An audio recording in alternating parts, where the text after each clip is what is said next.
ঘড়ির কাঁটায় রাত 12টা। সন্ধেবেলায় সুন্দর করে তেল লাগিয়ে চুল বেঁধেছিলাম। 12টা বাজতেই রিক্তম আমার চোখ ঢেকে অন্য একটা ঘরে এনে দাঁড় করালো। আমি তখনও সময়টা লক্ষ্য করিনি, তবে বুঝতে পারছিলাম যে কিছু একটা সারপ্রাইজ আছে। তবে সেটা চোখ থেকে হাত সরানোর পরই আমি দেখতে পেলাম। আজ আমার জন্মদিন। সবাই আড়ালে প্ল্যান করে আমার জন্য সব কিছু সাজিয়েছে। সত্যি বলতে এরকম সারপ্রাইজ আমি খুব কমই পেয়েছি, তাই এই অনুভূতিটা আমার কাছে একদম নতুনত্ব। এই একগাছা ফুল আমাকে যদি কেউ প্রথম দিয়ে থাকে তবে সেটা রিক্তম। ব্রাউন কালারের এই পেস্তা কেক আমার খুব পছন্দের, তাই এই কেকটাই আনা হয়েছিল আমার জন্য। এত সুন্দর মুহূর্তের মাঝখানেও জানো তো খুব করে মনে পড়ছে আমার মা বাবার কথা। তবে এখন সব কিছু তোমাদের সাথে শেয়ার করতে পারছি, বেশ ভালো লাগছে। এই দেখো, মোমবাতি নিয়ে দেখা শুরু করে দিয়েছি। কেক কাটতে দেরি হচ্ছে দেখে আর সময় বেশি নষ্ট না করে লক্ষ্মী মেয়ের মতো বসে পড়লাম কেক কাটতে। দাদু, মা, ভাই এবং রিক্তম সবাই একসাথে বলে উঠল, happy birthday to you, happy birthday to you, happy birthday to Sushmita, happy birthday to you. এরপর সাবধানে কেক কেটে আগে মাকে খাওয়ালাম, তারপর আমার শান্ত ভাইটাকে খাওয়ালাম, এরপর দাদুর কাছে গিয়ে দাদুকে খাওয়ালাম, আর লাস্টে রিক্তমকে, কারণ ও একদম কোনায় দাঁড়িয়েছিল ভিডিও করার জন্য। ওদিকে দেখো, মা বাকি কেকটা কেটে আমাকে খাইয়ে দিল। ভাই আর রিক্তমই বা কেন বাদ যাবে? ওরা কি দোষ করেছে? ওরাও কিন্তু কেক কেটে আমাকে খাইয়ে দিচ্ছে। সত্যি বলতে কেক কাটতে না আমার বেশ লজ্জা লাগে, জানো তো, কেন জানি না, তবে কিন্তু বেশ লজ্জা করে। আর এদিকে দেখো, আমার কথা বলার মাঝখানে কিন্তু সবাই কেকগুলো কম কম করে খেয়ে বেশিরভাগটাই আমাকে খাইয়ে দিচ্ছে, কারণ আজ আমার জন্মদিন।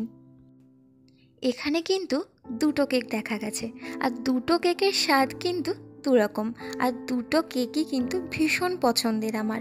আরও একটা কেক পছন্দের, সেটা কিন্তু আরও আগে আগে দেখতে হবে, আর দেখতে গেলে কিন্তু স্কিপ একদম করবে না। কিছু সুন্দর মুহূর্তের সাথে আজকের এই রাত কাটলো। Good morning. ঘুম থেকে উঠেই দেখি ভাই পুজো দিচ্ছে। অন্যদিন একটু দেরি হলেও আজ ভাই কিন্তু দেরি করেনি, আগেই স্নান করে পুজো দিয়ে নিচ্ছে। তার আগেও কিন্তু মা পুজো দিয়ে দিয়েছিল। তারপর আমি স্নান করে রান্নাঘরে গিয়ে দেখি, ও মা, এ কী কাণ্ড! মা সকাল সকাল রান্না শুরু করে দিয়েছে।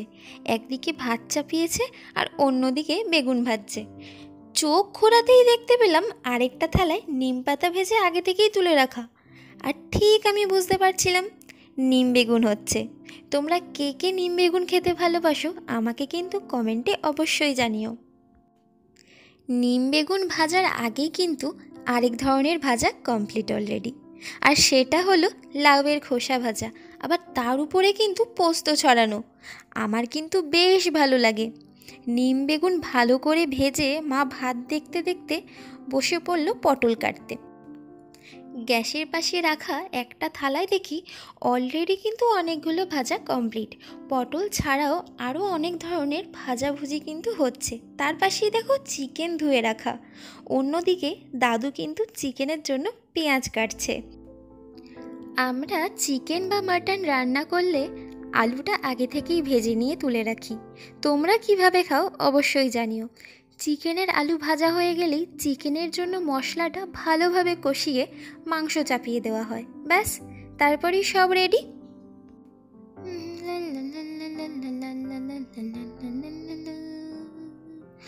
ও মা, এদিকে টেবিলে এসে দেখি পায়েস, চাটনি আর সাথে মিষ্টিও আছে, এবং তোমরা দেখতেই পাচ্ছ 5 রকমের ভাজাও আছে। এখানে আবার সারপ্রাইজ হলাম, কারণ সিমুয়ের পায়েস আমার খুব পছন্দের, আর আমি জানতামই না সিমুয়ের পায়েস মা আগে থেকেই কখন করে রেখেছিল। আমার জন্মদিনে তোমাদের কাছে একটাই চাওয়া, আর সেটা হলো তোমাদের সাপোর্ট।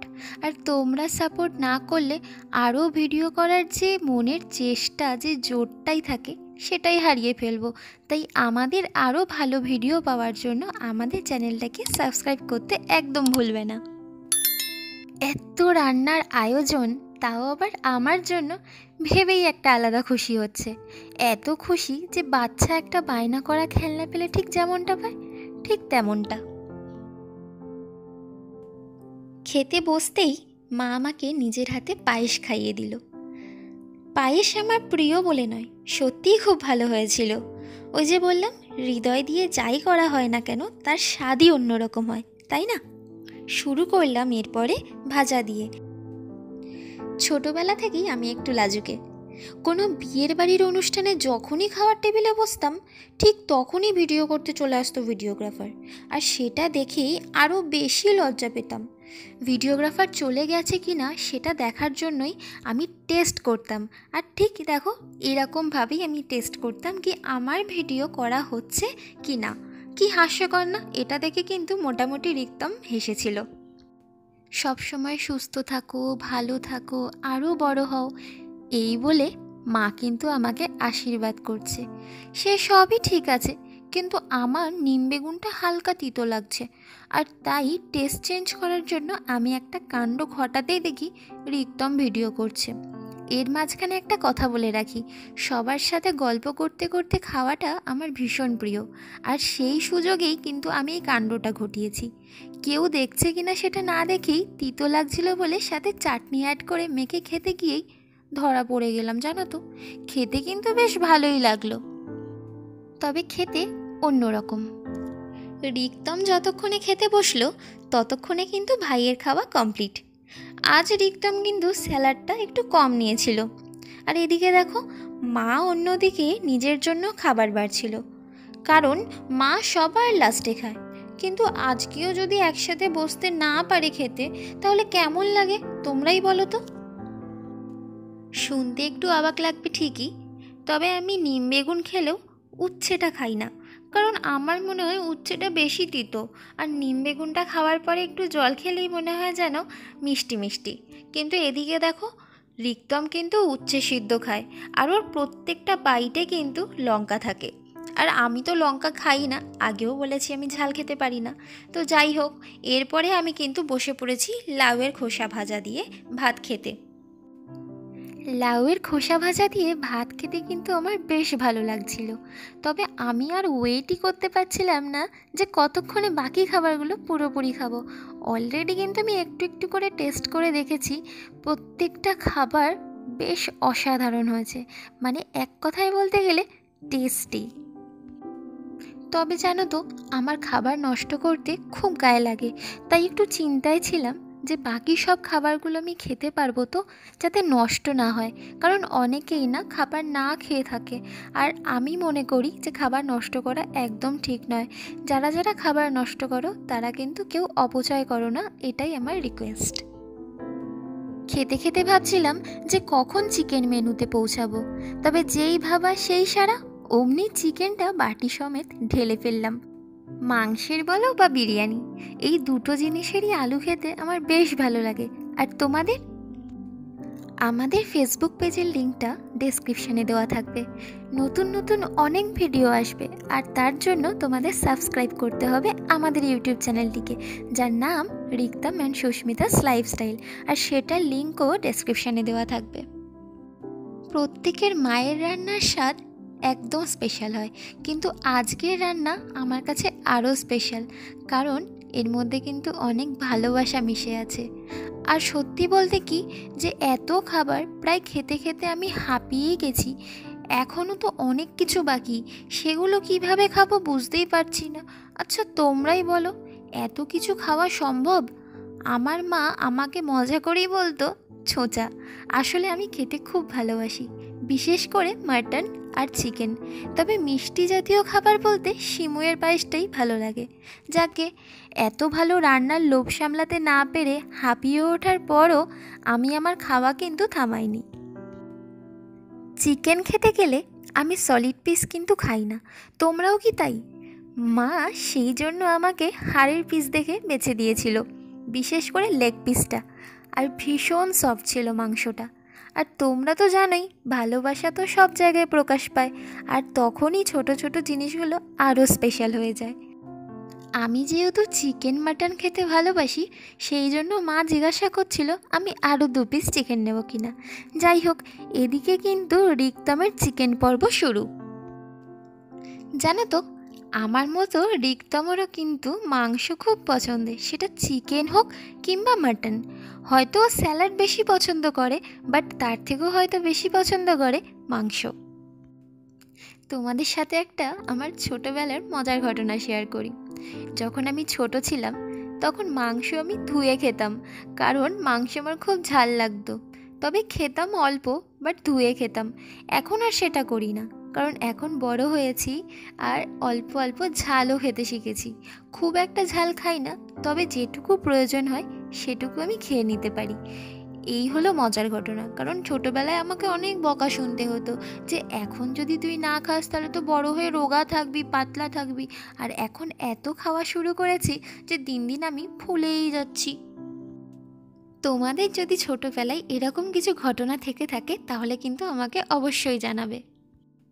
অন্যান্য মাংস খেয়ে আমি কিন্তু সোজা চলে গেছিলাম লেগ পিসে, কারণ লেগ পিসটা আমার খুব পছন্দের। আরেকটা কথা তোমাদের বলে রাখি, মাংসেতে যে স্টোমাক পাওয়া যায়, যেটাকে বলা হয় মেটে গচকচি, ওটাও কিন্তু আমার বেশ পছন্দের। তাই জন্য ওটাকে আমি বাঁচিয়ে লাস্টে রেখেছিলাম খাবো বলে। জানো তো, আমি একটা কথা খুব ভাবি, এই যে তোমরা সবাই আমাদের ভিডিও দেখো কিন্তু সাবস্ক্রাইবই করো না, কি জানি কেন। ফোনের প্রবলেম না নেটের প্রবলেম বুঝতেই পারি না। যাকগে, কোনো রকমে চিকেন কমপ্লিট করে চলে গেলাম পায়েসে, আমার পছন্দের সেমইয়ের পায়েসে। আহা কি স্বাদ! একদম ঘন করে বানিয়েছিল বলে আরও বেশি ভালো লাগছিল। তবে আমার মনে হয় বাসি পায়েসের স্বাদ আরও বেশি। তোমাদেরও কি তাই মনে হয়? তাহলে কিন্তু আমাকে অবশ্যই কমেন্টে জানিও। এরপরেই দইতে চলে গেলাম। দইটা কিন্তু খেতে মোটামুটি ভালোই লাগলো। তার কারণ আজকের দইটা ঘরে মায়ের পাতা নয়, কারণ আগের দিন দই পাতা হবে বলে দুধ কিনে আনা হয়। আর ফোটাতে গিয়েই একই কাণ্ড, সব দুধ কেটে ছানা হয়ে যায়। তাই আজকের দইটা কেনা দই। কেনা দই হলেও খারাপ লাগলো না। খাওয়া কমপ্লিট করে আমি ঘরের জানলায় তাকিয়ে জীবনের অনেক ওঠা পড়া ভালো খারাপ ভাবতেই রিক্তম চলে এলো। সত্যি বলতে গোমরা মুখো আমাকে নিয়ে অনেকটা ভাবে, তাই আমার মন খারাপ সহজে হতে দেয় না। ব্যাস, আমার মনটা অমনি ভালো হয়ে গেল। দুপুর কাটিয়ে বিকেল হলো, আর বিকেল গড়িয়ে সন্ধে। আজ সন্ধে কেকের আয়োজন করে সবাই রেডি। আমার চকলেট ভালো লাগে বলে আজকের সন্ধেতে চকলেট উইথ চকলেট কেক। এই ড্রেসটা কিন্তু আমাকে মা আর ভাই দুজনে মিলে গিফট করেছে। আর কেক চয়েসটাও কিন্তু ভাইয়ের। আর রিক্তমের দেওয়া গিফটটা দেখতে পাবে নেক্সট ব্লগে, কারণ ও যেটা অর্ডার করেছে সেটা আসতে লেট হবে। আমিও জানি না ও কী অর্ডার করেছে। সেটা কি জানতে হলে আমার সাথে তোমাদেরকেও ওয়েট করতে হবে এবং সব ভিডিও স্কিপ না করে দেখতে হবে, তবেই কিন্তু জানতে পারবে। আজকের দিনটা আমার কাছে অনেক স্পেশাল ছিল, তাই আজকের দিন কাটালাম স্পেশাল মানুষদের সাথেই। এরপরে আবার দাদুকে কেক খাইয়ে, ভাইকে কেক খাইয়ে, মাকে কেক খাইয়ে, রিক্তমকে কেক খাইয়ে শেষ অবধি কিন্তু সেই আগের দিন রাতের মতো ঘটনা ঘটল। সবাই কম কম করে খেয়ে বাকি কেকটা আমাকেই কেটে কেটে ভাগ করে খাইয়ে দিল। তবে আগের দিন তো রাতে ডিনার করার পর এই বিষয়টা ঘটানো হয়েছিল, কিন্তু আজকে দেখো দুপুরে অত কিছু লাঞ্চের পর আজকে সন্ধেতে কেক কাটা থেকে শুরু করে কেক খাওয়া, এরপরে এখনও ডিনার বাকি। আজকে যে কি হবে কিছুই বুঝতে পারছি না। দেখা যাক এর আগে আমি খেতে পারি কি পারি না। রিক্তমের যখন পালা এলো কেক কেটে আমাকে খাওয়ানোর, দেখো কি কাণ্ডটা করলো। নর্মালি কেক খাওয়ানো অবধি ঠিক আছে, এরপরে আমার গালেও লাগিয়ে দিল। এখন যদি আমার পিম্পল হয় তখন কি হবে বলো তো? যাই হোক, লাগিয়ে যখন দিলই আমি তো আর কিছু করতে পারবো না, তবে আমি এর বদলাটা ঠিকই নিয়েছি। তবে দেখতে থাকো এরপরে আমি বদলাটা কিভাবে নিই। এই যে তোমরা দেখতে পাচ্ছ যে হ্যাপি বার্থডে লেখা আছে, এটাকে কি বলে আমি ঠিক জানি না, কারণ আমি এটা ফার্স্ট টাইম পড়লাম। তোমরা যদি কেউ জেনে থাকো এটাকে কি বলে আমাকে কিন্তু অবশ্যই কমেন্টে জানিও। এদিকে কিন্তু মা রেডি আরেকটা সারপ্রাইজ নিয়ে, যেটা কিন্তু আমি একদমই জানতাম না। ও বাবা, আস্তে আস্তে দেখি মা লুকিয়ে লুকিয়ে আনছে। আনার পরে আমি দেখতে পেলাম একটা সুন্দর কানের দুল। আমি জানতামই না মা কখন দোকানে গিয়ে এই সব কাণ্ড ঘটিয়েছে। আমি এতগুলো সারপ্রাইজ পেয়ে গেছি যে আর কিছু বলার নেই। শুধু একটা সারপ্রাইজ বাকি, সেটা হচ্ছে তোমাদের সাবস্ক্রাইব। যাই হোক, দুলটা কিন্তু আমার বেশ পছন্দ হয়েছে, সেটা তোমরা আমাকে দেখেই বুঝতে পারছো। তাই বেশি ওয়েট না করে আমি সোজা চলে গেলাম দুলটা পরে ট্রাই করতে, যে আমাকে কেমন লাগে দেখার জন্য। তবে তার আগে কিন্তু আমি এটা যথেষ্ট সুন্দর করে গুছিয়ে তুলে রাখছিলাম, কারণ এটা আমার কিন্তু প্রথম পরা। যাই হোক, তো চলো আমার সাথে কানের দুলটা পরে দেখা যাক যে আমাকে কেমন লাগবে। তো আমি যেতেই মা বলল যে দাও আমি একটা পরিয়ে দিই তোমাকে। এরপরে মা আমার কানের দুলটাই পরিয়ে দিচ্ছে।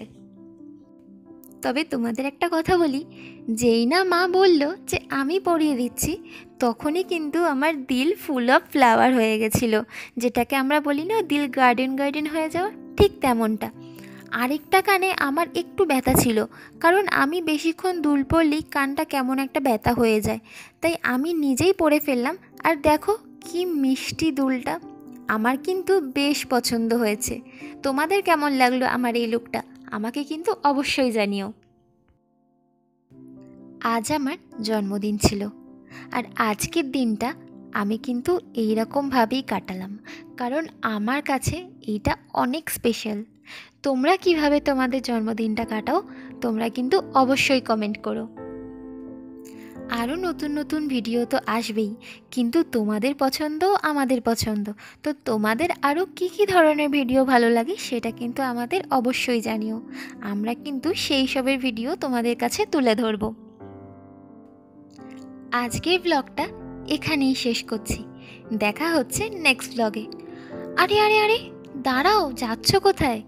সাবস্ক্রাইব করবে না? বাই দ্য ওয়ে, সাবস্ক্রাইব করার পাশে কিন্তু নোটিফিকেশন বেলটা আছে, ওটা কিন্তু অবশ্যই প্রেস করে দেবে, কারণ আমাদের ভিডিওগুলো যাতে তোমাদের কাছে সবার আগে পৌঁছায় সেই জন্য।